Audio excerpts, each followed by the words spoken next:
اعوذ باللہ من الشیطان الرجیم بسم اللہ الرحمن الرحیم وَإِذْ قُلْتُمْ يَا مُوسَىٰ، اور وہ وقت یاد کرو جب اے بنی اسرائیل تم نے وقت کے پیغمبر سے کہا، موسیٰ علیہ السلام سے، لَن نُؤْمِنَ لَكَ حَتَّى نَرَى اللَّهَ جَهْرًا، ہم ہرگز اس وقت تک ایمان نہیں لائیں گے جب تک کہ اپنی آنکھوں سے اللہ کو نہ دیکھ لیں۔ اب یہ ڈیمانڈ تو ان کی درست نہیں تھی، کیونکہ دیکھ کر مانا تو کیا مانا؟ ان الذین یخشون ربہم بالغیب لہم مغفرۃ واجر کبیر، بے شک جو لوگ بن دیکھے اپنے رب سے ڈرتے ہیں ان کے لیے ہے مغفرت اور بڑا اجر۔ دیکھ کے تو سب نے مان لینا۔ فَأَخَذَتْكُمُ الصَّاعِقَةُ، تو تمہیں آ پکڑا بجلی کی کڑک نے، وَأَنْتُمْ تَنظُرُونَ، اور تم یہ منظر اپنی آنکھوں سے دیکھ رہے تھے۔ اس کی ڈیٹیلز جو ہے وہ اسرائیلی روایتوں میں ملتی ہے، ان کی کوئی اتھینٹسٹی اس طریقے سے تو نہیں ہے، کہ چند منتخب کیے لوگ 70 کے قریب موسیٰ علیہ السلام نے، اور اللہ سے سفارش کی کہ یا اللہ یہ بڑے بڑے لوگوں کو جو قبیلوں کے سردار، یہ بڑے بزرگ ہیں، ان کو اپنی زیارت کروا دے۔ تو ظاہر ہے کہ یہ ڈیمانڈ ہی غلط تھی۔ تو اللہ تعالیٰ کی طرف سے عطاب کی ایک کڑک آئی بجلی کی، اور وہ یہ منظر دیکھ رہے تھے، تو اس کی وجہ سے وہ لوگ موقع پر ہی مر گئے۔ بعض لوگ کہتے ہیں کہ بے ہوش ہو گئے، لیکن اگلے الفاظ اس کو سپورٹ نہیں کرتے، موت کا ذکر ہے۔ ثم بعثناکم من بعد موتکم، پھر ہم نے تمہیں دوبارہ سے زندہ کیا تمہاری موت کے بعد، لعلکم تشکرون، تاکہ تم اللہ کے شکر گزار بندے بنو۔ تو اللہ تعالیٰ نے موسیٰ علیہ السلام کے ان لوگوں کو جنہوں نے یہ ڈیمانڈ کی تھی ان پر گرفت فرمائی، اور ان کو اس بجلی کڑک میں سے موت میں چلے گئے۔ اور پھر ظاہر ہے کہ اب سفارش کون لے کے آیا ہوا تھا؟ موسیٰ علیہ السلام۔ تو موسیٰ علیہ السلام نے پھر ریکویسٹ کی کہ یا اللہ یہ تو نیا مقدمہ، میرے لیے نیا محاذ کھل جائے گا، تو ان کو تو زندہ کر۔ اور ظاہر ہے یہ اللہ تعالیٰ کے ڈیوائن علم سے ہوا، یہ ایسا نہیں تھا کہ ان کی موت کا وقت مقرر تھا، وہ والی موت جو نہ ایک لمحہ آگے آ سکتی نہ پیچھے۔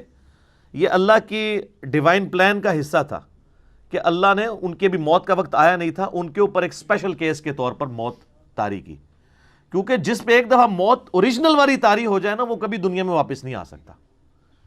وہ اللہ تعالیٰ کا قرآن پاک میں واضح فیصلہ ہے، سورۃ الانبیاء کی آیت نمبر 95، کہ حرام ہے اس بستی کے لیے کہ ہم اسے موت دے دیں کہ وہ دوبارہ دنیا میں واپس آ جائے۔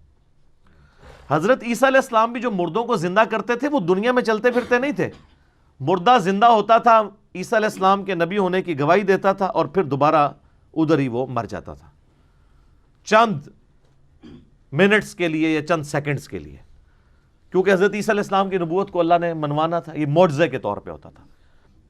وَظَلَّلْنَا عَلَيْكُمُ الْغَمَامَ وَأَنزَلْنَا عَلَيْكُمُ الْمَنَّ وَالسَّلْوَىٰ، اور ہم نے تم پر سایہ کیے رکھا بادل کا، اور تم پہ آسمان سے من و سلوہ نازل کیا۔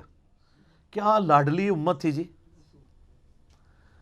صحرائے سینا میں ہزاروں کلومیٹر کا سفر کرنا ہے، نہ کوئی پیڑ ہے نہ کوئی بلڈنگ ہے کہ جس کے نیچے وہ سستا سکیں، 6 لاکھ کا لشکر ہے، 12 قبائل کا، 50 ہزار کے آلموسٹ۔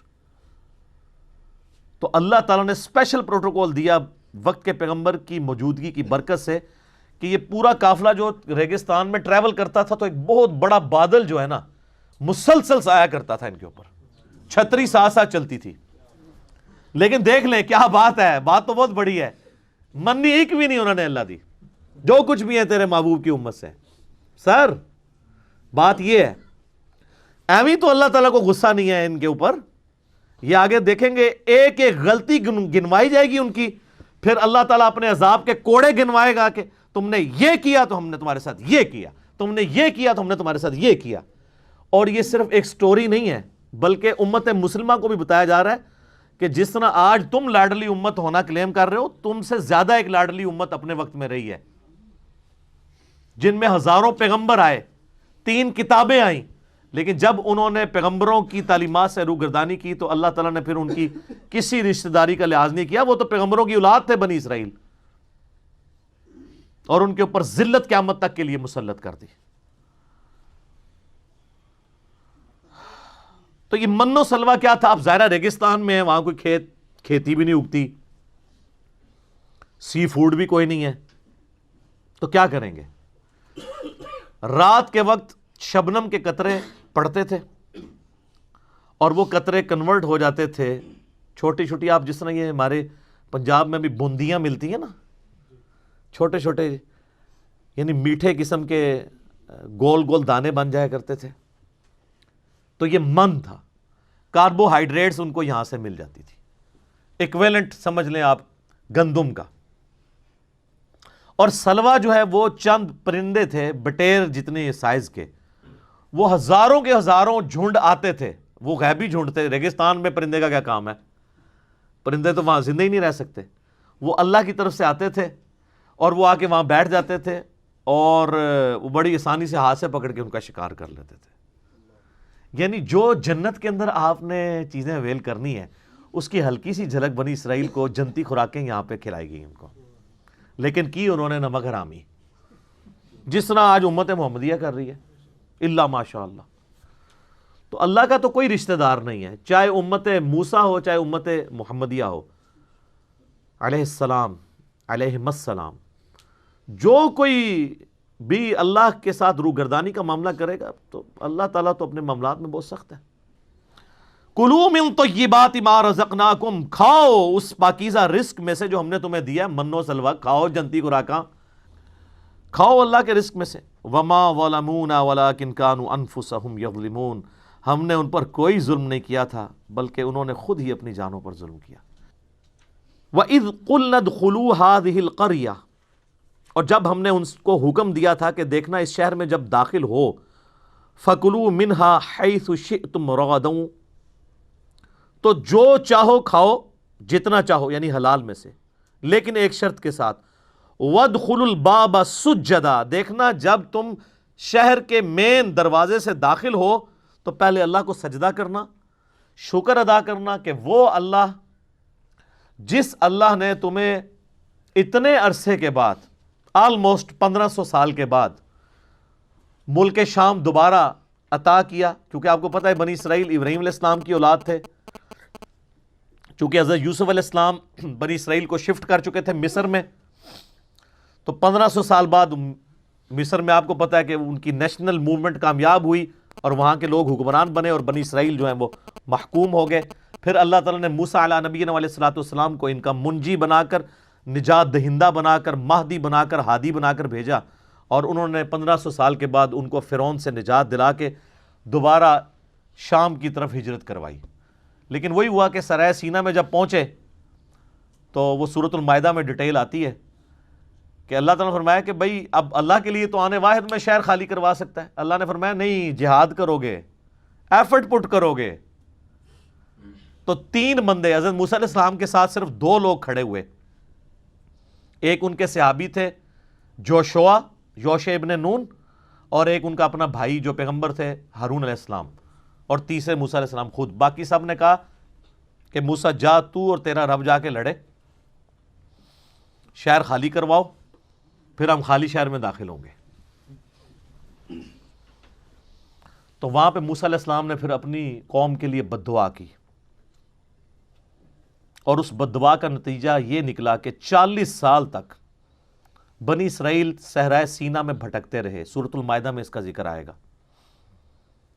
ان کو راستہ نہیں ملا, حالانکہ وہ 1 مہینے سے زیادہ مسافت نہیں تھی شام پہنچنے کے لیے, لیکن جب اللہ تعالیٰ نے راستہ گم کر دیا 40 سال تک وہ راستے ہی ڈھونڈتے رہے.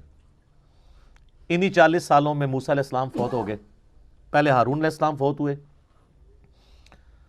پھر موسیٰ علیہ السلام فوت ہوئے, اور جب موسیٰ علیہ السلام فوت ہونے لگے تو ان کے صحابی یوشع ابن نون کو اللہ تعالیٰ نے پیغمبر بنا دیا. تو انہوں نے اپنے بعد ان کو خلیفے کے طور پر چھوڑا, پیغمبر بھی پلس ان کا سکسیسر بھی. اور اس پورے وقت میں 40 سال گزر گئے. ان 40 سالوں کے اندر جو نئی پود وہاں پر پل بڑھ کر جوان ہوئی, انہوں نے ریگستان کا ٹف ماحول بھی دیکھا ہوا تھا, اپنے بزرگوں کی کارستانیاں بھی ان کو پتہ تھی کہ یہ جو ہم مصیبت کاٹ رہے ہیں اپنے بابوں کی وجہ سے کاٹ رہے ہیں، جس طرح آپ لوگ سارے کاٹ رہے ہیں، تو میں پھر کیوں نہ کہوں کہ مرنے سے پہلے اے مسلمان کر لے اس پہ غور، کتابوں کا خدا اور ہے، بابوں کا خدا اور۔ انہوں نے کہا کتاب میں تو حکم تھا پیغمبر کی پیروی کا، ہمارے بابوں نے وقت کے پیغمبر کی موجودگی میں نافرمانی کی اور مصیبت ہم کاٹ رہے ہیں، تو انہوں نے وقت کے پیغمبر سے ریکویسٹ کی یوشع ابن نون سے کہ ساڈے بزرگ تے سارے انجی سن، ہم تیار ہیں جہاد کے لیے، آپ قدم بڑھائیں، ہم آپ کے ساتھ ہیں۔ تو پھر یہ نئی پود، ینگ جنریشن، یہ حضرت یوشع ابن نون کے ساتھ ملی اور اللہ تعالیٰ نے انہیں فتح دی۔ جیریکو سٹی آج بھی موجود ہے شام کے اندر، یروشلم سے پہلے، اریحا نام تھا اس وقت، اردو میں اس کو عربی میں اریحا کہتے ہیں۔ وہ شہر فتح کیا تو اس وقت پھر وقت کے پیغمبر کو یہ وحی کی گئی کہ ان کو کہنا کہ اللہ تعالیٰ نے تمہیں 1500 سال کے بعد آلموسٹ دوبارہ اپنا آبائی وطن عطا کیا ہے، تو اس کا تقاضا یہ ہے کہ جب شہر کے دروازے سے داخل ہو، کیونکہ آپ کو پتہ ہے قلعوں کی فارم میں شہر ہوتے تھے، ایک مرکزی دروازہ ہوتا تھا، تو سب لوگ سجدہ کرو اور حطۃ حطۃ کہتے جانا کہ اللہ ہماری غلطیوں کو معاف کر دے۔ ہماری کیا، ہمارے بزرگوں کی غلطیاں، ان بیچاروں نے تو پھر بھی ایفرٹ پٹ کی تھی، یا اللہ سانو بھی بخش دے، ساڑھے بزرگوں بھی بخش دے۔ لیکن آپ کو پتہ ہے کہ ایک جب انسان خوشی کے عالم میں ہوتا ہے تو اس وقت اس کا دماغ کسی اور سٹیٹ میں ہوتا ہے، تو یہ بڑے جگت باز لوگ تھے، الفاظ کو بگاڑا کرتے تھے، مذاق کیا کرتے تھے، تو انہوں نے حنتتن حنتتن کہنا شروع کر دیا کہ ہمیں گندم چاہیے، ہمیں گندم چاہیے۔ جنتی خوراکیں کھا رہے تھے، کہتے ہیں نہیں ہم یہ ٹیسٹ بھر چکا ہے ہمارا، وہ آگے آ جائے گا کہ ہمیں کوئی پیاز مل جائے، گندم مل جائے، ککڑی مل جائے، اس طرح کی زمین کی سبزی، ہم نے ترکاریاں کھانی ہیں، تنگ آ گئے ہم یہ کھا کھا کے، یہ کڑائی گوشت نہیں اب کھانا، ہمیں کوئی دال دیں، کوئی سبزی دیں۔ تو حنتتن کہنا شروع کر دیا۔ اس کا ذکر آ رہا ہے کہ ہم نے کہا تھا وَادْخُلُوا الْبَابَ سُجَّدًا، دیکھنا دروازے سے داخل ہوتے وقت سجدہ کرنا، وَقُولُوا حِطَّةٌ نَغْفِرْ لَكُمْ، اور حِطَّةٌ کہتے جانا ہم تمہارے گناہوں کو بخش دیں گے، خطاياكم تمہاری غلطیوں کو، وَسَنَزِيدُ الْمُحْسِنِينَ اور ہم نیکوکاروں کو، احسان کی روش اختیار کرنے والوں کو مزید دیتے ہیں۔ فَبَدَّلَ الَّذِينَ ظَلَمُوا قَوْلًا غَيْرَ الَّذِي قِيلَ لَهُمْ، لیکن ان ظالموں نے اس قول کو دوسرے قول سے بدل دیا، جس قول کا کہا گیا تھا حطتن کی بجائے انہوں نے حنتتن کہا۔ صحیح بخاری میں اس کانٹیکسٹ میں حدیث ہے کہ انہوں نے حنتتن کا لفظ استعمال کیا۔ لو جی سر، پہلا یونیورسل ٹروتھ آ رہا ہے کہ جب انہوں نے یہ روگردانی کی تو اللہ تعالیٰ کی طرف سے عذاب کا کوڑا ان پر برسا۔ فَأَنزَلْنَا عَلَى الَّذِينَ ظَلَمُوا رِجْزًا مِّنَ السَّمَاءِ، تو ہم نے آسمانوں سے ایک عذاب ان پر نازل کر دیا، بِمَا كَانُوا يَفْسُقُونَ، ان کی نافرمانی کے سبب۔ اور یہ عذاب کیا تھا، اس کی ڈیٹیل تورات میں ملتی ہے کہ طاعون کا مرض پھیل گیا، پلیگ، اور یہ اتنا خطرناک مرض تھا، آج بھی آپ ذرا گوگل میں ہسٹری لکھیں کہ صرف یورپ کے اندر 14ویں صدی عیسوی کے اندر، آج سے آلموسٹ 700 سال پہلے یا 600 سال پہلے کہہ لیں، 2 کروڑ لوگ مرے ہیں طاعون سے، 2 کروڑ 200 ملین، اور دنیا کی آبادی آلموسٹ 30% کم ہو گئی تھی۔ جب طاعون پھیلتا تھا تو پھر وہ ایک سمجھ لیں جس طرح آج کل آپ کا یہ کرونا وائرس، یہ تو خیر کچھ بھی نہیں اس کے مقابلے پہ، اس میں تو ڈیتھ ریٹ بہت کم ہے۔ طاعون میں تو کوئی ہزاروں میں ایک بندہ بچتا تھا، اس میں تو 100 میں سے 2 مرتے ہیں، 98 پھر بھی بچ جاتے ہیں۔ اب ایک اور واقعے کی طرف اشارہ ہے، وَإِذِ اسْتَسْقَىٰ مُوسَىٰ لِقَوْمِهِ، اور جب یاد کرو کہ جب پانی کی دعا مانگی موسیٰ علیہ السلام نے اپنی قوم کے لیے، فَقُلْنَا اضْرِب بِّعَصَاكَ الْحَجَرَ، تو ہم نے موسیٰ کو یہ وحی کی کہ اپنا جو عصا ہے وہ پتھر پر ماریے، ایک چٹان کے اوپر، فَفَجَرَتْ مِنْهُ 12 عَيْنًا، اس میں سے بہہ نکلیں گے 12 چشمے۔ تو تو یہ اللہ کی طرف سے معجزہ ہوا کہ جیسے ہی انہوں نے چٹان پہ مارا تو 12 چشمے نکلے۔ اچھا اب آپ دیکھ رہے ہیں ان میں واقعات کی ترتیب کوئی نہیں ہے، میں نے تو آپ کو ترتیب سے واقعے سنائے نا۔ تو قرآن کا مقصد کوئی ہسٹری سنانا نہیں ہوتا بلکہ عبرت حاصل کرنے والا معاملہ ہے۔ اب جو پہلے جو ذکر میں نے کیا اس میں تو موسیٰ علیہ السلام فوت ہو چکے ہوئے ہیں، اس کے بعد یہ سارا کچھ ہوا۔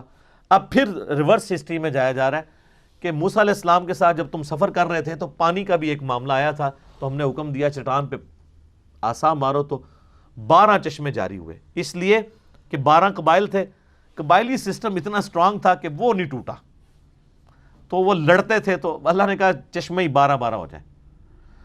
قد علم کل اناس مشربہم، ہر گروہ نے اپنے حصے کی جو گھاٹ تھی اس کو پہچان لیا، یعنی وہ 12 بن گئے، تو یہ اس کا ہے، یہ اس کا ہے۔ موسیٰ علیہ السلام نے ڈیفائن کر دیا کہ 12 قبیلوں میں یہ قبیلہ نمبر 1 کا ہے، یہ 2 کا ہے، یہ 3 کا ہے، یہ 4 کا، اس طریقے سے۔ وہ حضرت یعقوب علیہ السلام کے 12 بیٹے تھے، حضرت یوسف علیہ السلام تھے، بنیامین تھے، یہودا تھا، ان سب کے ناموں کے اوپر آگے چل رہے تھے۔ جس طرح یہاں پہ بھی بریلوی دیوبندی اہل حدیث فرقے چل رہے ہیں نا، تو وہ شخصیات کے اوپر بٹے ہوئے تھے۔ کلوا واشربوا من رزق اللہ، کھاؤ پیو اللہ کے رزق میں سے، ولا تعثوا فی الارض مفسدین، اور زمین میں فساد برپا مت کرنا۔ لیکن فساد تو پھر انہوں نے برپا کیا، جو بعد میں ہوا، جس کا ذکر قرآن میں پہلے گزر چکا۔ وَإِذْ قُلْتُمْ يَا مُوسَىٰ لَن نَّصْبِرَ عَلَىٰ طَعَامٍ وَاحِدٍ، اب یہ وہی بات آ گئی۔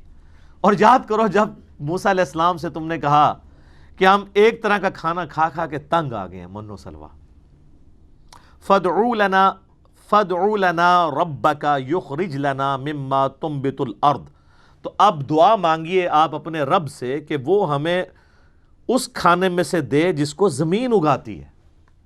اچھا زمین کا کھا رہے ہوتے تو انہوں نے آسمان والا کھانا مانگنا تھا، جیسے کہ عیسیٰ علیہ السلام والوں نے کہا تھا، ان کے ماننے والوں واریوں نے، کہ آسمان سے کھانا نازل ہو۔ تو یہ انسان کی نیچر ہے، ہمیشہ جو چیز ہاتھ میں ہوتی ہے نا اس کو انڈر ایسٹیمیٹ کیا جاتا ہے، اور جو نہیں ہوتی ہے اس کی ڈیمانڈ کی جاتی ہے۔ زمین سے اگنے والی اجناس، من بقلیہا، ساگ، وقثائہا، اور ککڑی، وفومہا، اور گندم، گیہوں، بعض نے اس کا ترجمہ یہ لہسن بھی کیا ہے، تھوم، کیونکہ فوم کا لفظ بھی استعمال ہوتا ہے عربی میں، اس کے لیے فوم سے ہی تھوم بن گیا۔ وعدسیہا، اور مسور، یہ منہ اور مسور کی دال، وبصلیہا، اور پیاز۔ ظاہر ہے مسور کی دال تو بڑی ٹیسٹی ہوتی ہے، آپ کو پتہ ہے کہ خاندان مغلیہ کی سب سے فیوریٹ ڈش ہی مسور کی دال ہوتی تھی۔ یہ پازیٹیو سینس میں محاورہ ہے کہ تیرا منہ ہے کہ تو مسور کی دال کھائے، اتنی مہنگی دال، آج بھی ویسے اللہ کے فضل سے وہ مرغے سے بھی زیادہ مہنگی ہے، اور صحیح بنی ہوئی ہو تو بڑی ٹیسٹی ہوتی ہے مسور کی دال۔ تو یہ منہ اور مسور کی دال، یعنی تیری اوقات تو ہے نہیں اور مانگ رہا مسور کی دال ہے تو، یہ پازیٹیو سینس میں محاورہ ہے، کیونکہ جو شاہی ڈش تھی نا خاندان مغلیہ کی وہ مسور کی دال تھی۔ چونکہ میرا بھی تعلق مغلیہ خاندان سے، اس لیے میں آپ کو یہ بتا رہا ہوں، تو آپ اس کو ریکنفرم کر سکتے ہیں۔ تو انہوں نے ڈیمانڈ کی کہ ہمیں یہ زمین کی جو چیزیں نا یہ دی جائیں۔ اب اللہ تعالیٰ کی طرف سے وحی آئی، قال اتستبدلون الذی هو ادنی بالذی هو خیر، اللہ نے فرمایا کیا تم لینا چاہتے ہو وہ چیز جو ادنا ہے اس کے بدلے میں جو عمدہ ہے؟ بھئی جنتی خوراک ہے، ہر چیز پوری ہے، اب تم زبان کے چسکے کے لیے اگر زمین کی چیزیں مانگ رہے ہو، یہ ادنا ہے ایز کمپیئر ٹو اس کے، وہ اعلیٰ خوراک ہے اور نہ اس کے لیے کوئی ایفرٹ پٹ کرنی پڑے گی۔ اب اگر یہ تم یہ چاہ رہے ہو نا تو پھر اس کے لیے تو تمہیں پھر حالوائی کرنی پڑے گی۔ ہاں جی، زمین میں تو پھر آپ کو حال ہی چلانا پڑے گا، یہ نہیں ہے کہ نہ تم حال چلاؤ نہ دانا بو اور اللہ تعالیٰ کی طرف سے جو ہے وہ اگائے، ایسے نہیں ہوگا۔ زمین کی خوراک ہے، پھر ایفرٹ پٹ کرنی ہوگی، نگاہ مار کے کچھ بھی نہیں ہوگا۔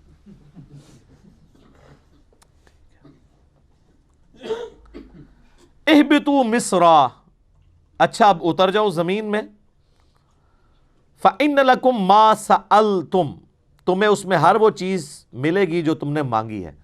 یعنی ظاہر اگانا تو اللہ نہیں ہے نا، تم ہل چلاؤ زمین میں، بیج بو، محنت کرو، اللہ کی طرف سے بارش آئے گی، اریگیشن کا انتظام ہوگا. اور شام آپ کو پتہ ہے ویسے اریگیشن کے اعتبار سے بڑی فٹ جگہ ہے سٹل ابھی بھی. تو اللہ تعالیٰ تمہیں خوراک دے گا. اب تم نے جو ہے نا وہ کمٹمنٹ کے ساتھ زمین میں کرنی ہے محنت. اب چونکہ انہوں نے اللہ تعالیٰ کی جنتی خوراک کو ریجیکٹ کر کے اور ادنا خوراک کی طرف توجہ کی، اب اللہ تعالیٰ کا عذاب کا کوڑا اس پہ بھی آیا. یہ دوسرا یونیورسل ٹروتھ آ رہا ہے. اللہ اکبر. وَضُرِبَتْ عَلَيْهِمُ الذِّلَّةُ، ہم نے ان پر تھوپ دی ذلت، والمسکنہ، اور غربت. غربت سے مراد ہے یعنی غریب الوطنی پھر ان کے لیے لکھی گئی کہ آپ ٹھیک ہے مشقت اٹھاتے رہو، اب قیامت تک کے لیے اپنی محنت کرو. وَبَاءُوا بِغَضَبٍ مِّنَ اللَّهِ، اور وہ مستحق ہو گئے اللہ کے غضب کے. کس لیے ہوئے؟ ذَلِكَ بِأَنَّهُمْ كَانُوا يَكْفُرُونَ بِآيَاتِ اللَّهِ، اس لیے کہ وہ اللہ کی آیات کا انکار کیا کرتے تھے. اچھا یہ مجھے بتائیں اللہ کی آیات کا انکار کیسے کرتے تھے؟ وہ ہے ہی مسلمان تھے. تو یہاں کفر کا لفظ آیا، ہمارے یہاں پہ ہم کوئی آیت کافروں والی پیش کریں کہتے ہیں کافروں کے بارے میں، ہمارے بارے میں نہیں. اور سر کفر کا عربی مطلب ہے انکار کرنے والا. جو بے نمازی ہے وہ مسلمان ہو کے بھی کافر ہے، اپنے عمل سے وہ انکار کر رہا ہے. اس لیے مسلم میں حدیث ہے کہ بندے کے کفر اور شرک اور ایمان کے درمیان فرق نماز ہے. اللہ تعالیٰ ان مسلمانوں کو کہہ رہا ہے کہ انہوں نے کفر کیا، کہ اللہ تعالیٰ کے چند احکام مانے چند چھوڑ دیے اللہ کی آیات کے ساتھ. وَيَقْتُلُونَ النَّبِيِّينَ بِغَيْرِ الْحَقِّ، اور انہوں نے انبیاء کو ناحق قتل بھی کیا. وقت کے پیغمبروں کو قتل کر دیتے تھے. کیوں بھائی؟ جب وقت کا پیغمبر آتا تھا وہ کہتا تھا کہ تم کتاب کی تعلیم چھوڑ چکے ہو. حضرت زکریا علیہ السلام کو قتل کیا انہوں نے، یحییٰ علیہ السلام کو قتل کیا، ایون عیسیٰ علیہ السلام کو قتل کرنے کی سازش کی تو اللہ نے ان کو زندہ آسمانوں پہ اٹھا لیا. کیونکہ عیسیٰ علیہ السلام ان سے میٹھی میٹھی باتیں نہیں کرتے تھے نا. عیسیٰ علیہ السلام تو یروشلم میں جاتے تھے، ہیکل سلیمانی کے اندر جا کے جہاں علماء یہود تھے، اور وہاں جا کے کہتے تھے کہ تم لوگوں کو تو کہہ رہے ہو حرام خوریاں نہ کرو، خود سب سے بڑے حرام خور ہو. سر یہ بات کون سنتا ہے؟ اور یہ دیکھ لیں اتنی سخت بات ہے کہ وقت کا پیغمبر، اور پیغمبر خود یہودی پیغمبر، حضرت عیسیٰ علیہ السلام یہودی النسل تھے. یہ بھی نہیں تھا کہ کسی دوسری جگہ کا پیغمبر تھا، ان کی اپنی نسل سے تھے. انہوں نے جب مولویوں کو کہا تم حرام خوری کرتے ہو، انہوں نے کہا قتل کرو اسے. اگر وقت کا پیغمبر صحیح بات کرے تو مولوی جو ہے اس کو قتل کرنے کی سازش کرتے ہیں، تو مجھے آپ کو کدھر چھوڑنا ہے؟ انہوں نے لوگ کہتے ہیں جی اتنی امت تھی حسین کیوں قتل ہو گئے؟ سر یہ تو قرآن بتا رہا ہے نا حسین کیوں قتل ہوئے. جب بھی کوئی حق کی بات کرے گا اسے اس طریقے سے قتل کیا جائے گا. جب وقت کے پیغمبروں کو یہ لوگ قتل کر دیتے تھے تو پیغمبروں کے جانشین کو قتل نہیں کریں گے جو انہیں بتائے گا یہ سچائی ہے یہ برائی ہے. اس امت نے بھی دیکھے کتنے بڑے بڑے علماء کو قتل کیا. امام حنیفہ رحمہ اللہ کو زہر کا پیالہ پلا کے قتل کیا گیا. امام نسائی رحمۃ اللہ علیہ کو حضرت علی کے شان میں خصائص علی لکھنے کے اوپر قتل کیا گیا. اسی کو میں نے فکر حسین کا نام دیا کہ آپ چاہے اکیلے ہیں، کوئی آپ کے ساتھ نہیں ہے، آپ سچائی کے لیے کھڑے ہوں اور قتل کر دیے جائیں، آپ سید الشہداء ہیں. ذالک بما عصوا وکانوا یعتدون، یہ اس لیے ہوا کہ وہ اللہ کی نافرمانی کرتے تھے اور حد سے گزر جاتے تھے. ان الذین آمنوا والذین ہادوا، بے شک وہ لوگ جو ایمان لے کر آئے اور وہ لوگ جو یہودی ہیں، والنصارى، اور جو نصارہ ہیں یعنی کرسچنز، والصابئین، اور جو صابی ہیں. یہ صابی سے مراد ستارہ پرست نہیں ہے، ابراہیم علیہ السلام کے دین کی یہ بگڑی ہوئی شکل تھی، یہ بھی ایک گاڈ کے ماننے والے تھے. من آمن باللہ، جو کوئی بھی ایمان لے آئے اللہ پر، والیوم الآخر، اور آخرت کے دن کے اوپر، وعمل صالحا، اور نیک اعمال اختیار کر لے، فلہم اجرہم عند ربہم، تو ان تمام لوگوں کے لیے اللہ کے حضور اجر پکا ہے. ولا خوف علیہم ولا ہم یحزنون، ان کو قیامت والے دن نہ کوئی خوف ہوگا نہ کوئی غم ہوگا. وہ کہتے ہیں نہیں دیکھ لیں، اس میں اللہ تعالیٰ فرما رہا ہے کہ چاہے کوئی مسلمان ہے ایمان والا، چاہے کوئی یہودی ہے، عیسائی ہے، چاہے کوئی صابی ہے ابراہیم علیہ السلام کے دین پہ چلنے والا بگڑی ہوئی فارم میں، کیونکہ صحیح فارم میں تو ہم مسلمان ہیں، ابراہیمی ہیں، ملت ابیکم ابراہیم هو سماکم المسلمین بل ملت ابراہیم حنیفا وما کان من المشرکین، ہم ابراہیمی ہیں۔ ان میں سے جو کوئی اللہ پر یوم آخرت پر ایمان لے آئے، دو شرائط رکھی گئی ہیں۔ وہ کہتے ہیں اگر ایمان بالرسالت ضروری ہوتا تو یہاں پہ ذکر ہوتا، تو کہتے ہیں چونکہ اللہ پر اور آخرت پر ایمان لانا کافی ہے آخرت کی نجات کے لیے، لہٰذا رسولوں پر ایمان لانا کوئی ضروری نہیں ہے۔ لیکن قرآن حکیم کی آیات آؤٹ آف کانٹیکسٹ نہیں لی جا سکتی۔ اس کا کانٹیکسٹ سٹارٹ ہوا ہے 5ویں رکوع سے، اور 5واں پورے کا پورا رکوع سٹارٹ ہی اس بات سے ہوا تھا کہ اے یہودیو، تم سب سے پہلا کفر تو نہ کرو اس کتاب کا اور پیغمبر آخر الزمان کا انکار کر کے۔ ایمان بالرسالت کا ذکر تو پہلے ہو چکا ہوا ہے، سٹارٹ ایمان بالرسالت سے ہوا تھا۔ اس میں امپلائیڈ ہے کہ ایمان بالرسالت تو ہے۔ اس کو آپ مثال سے سمجھیں، میں کہوں کہ ڈاک خانے میں یا بینک میں بل صبح 9 سے شام 5 بجے تک جمع ہوتے ہیں، اور آپ اتوار والے دن پہنچ جائیں اور آپ وہاں پہ انتظار کرتے رہیں، نہ ڈاک خانہ کھلے نہ بینک، تو آپ کہیں گے جی یہ تو علی بھائی نے جھوٹ بولا تھا۔ تو میں آپ سے کہوں گا کہ اس ایکسیپشن کے ساتھ تھا، یہ انڈرسٹوڈ تھی بات کہ اتوار والے دن بینک بند ہوگا۔ اب آگے سے مجھ سے کوئی جھگڑے کہ نہیں آپ نے مجھے اس وقت کیوں نہیں بتایا کہ اتوار کو نہیں کھلا ہوگا، تو میں کہوں گا کہ میرے بھائی تمہارا اور میرا کنسنسس ہے اس بات کے اوپر کہ اتوار پاکستان میں ایک ویکلی ہالیڈے ہوتی ہے، یہ بتانے کی ضرورت ہی نہیں ہے مجھے، یہی کہیں گے نا۔ جبکہ اللہ نے تو بتا بھی دیا 5ویں رکوع کے سٹارٹ میں کہ ایمان لاؤ اس آخری پیغمبر کے اوپر اور کافر نہ بنو اس پیغمبر کو اور اس کتاب کو چھوڑ کے، یعنی اتوار کے دن کی چھٹی بتائی ہوئی تھی۔ اب یہاں دوبارہ اس کو ریپیٹ نہیں کیا، تو آؤٹ آف کنٹیکسٹ نہ لیا جائے۔ اور اگر کوئی اس تعویل کے ساتھ ایگری نہیں کرتا تو اس کے اوپر بھی آ جائے۔ اس میں کب لکھا ہوا ہے، ہم پھر وہی بات کریں گے، اس پہ کب لکھا ہوا ہے کہ ایمان لانے کے بعد، اللہ اور آخرت پہ ایمان لانے کے بعد نبی علیہ السلام پہ ایمان لانا ضروری نہیں ہے، یہ بھی تو نہیں لکھا ہوا۔ اگر اس میں ایمان برسالت کا ذکر نہیں ہے تو اس کا انکار بھی تو نہیں ہے۔ ہمارے پاس تو پھر دلیل ہے شروع میں، آپ کے پاس کیا دلیل ہے؟ اس میں اگر لکھا ہوتا اور رسولوں پر ایمان نہ لاؤ، آپ کی بات مان لیتے۔